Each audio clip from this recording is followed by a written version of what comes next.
Je m'appelle Aurélien Bortolotti, je suis avocat. Je conseille tous les particuliers à prendre les meilleures décisions fiscales.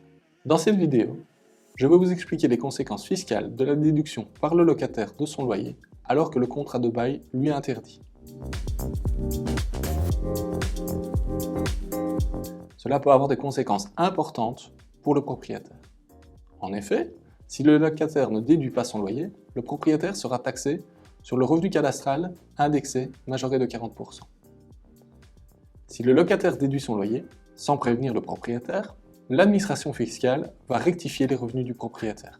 Il sera alors taxé à la fois sur les revenus réellement perçus et sur le revenu cadastral indexé majoré de 40%.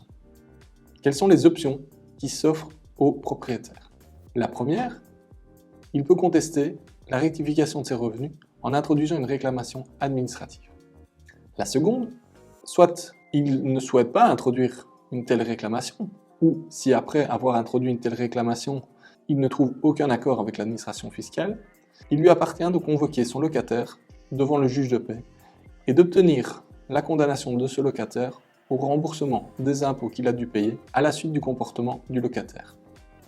Troisième option, vous pouvez vous mettre d'accord avec votre locataire et de ventiler dans votre contrat de location la partie privée de la partie professionnelle. Il conviendra d'enregistrer votre contrat de location. Cette solution reviendra à la même que si votre locataire déduisait son loyer, mais d'une part vous serez prévenu et d'autre part vous aurez pu vous mettre d'accord sur la ventilation du loyer. Pour une illustration plus précise, je vous invite à consulter le site internet. Pour toute autre question liée à la déduction des loyers par le locataire, n'hésitez pas à prendre contact avec moi.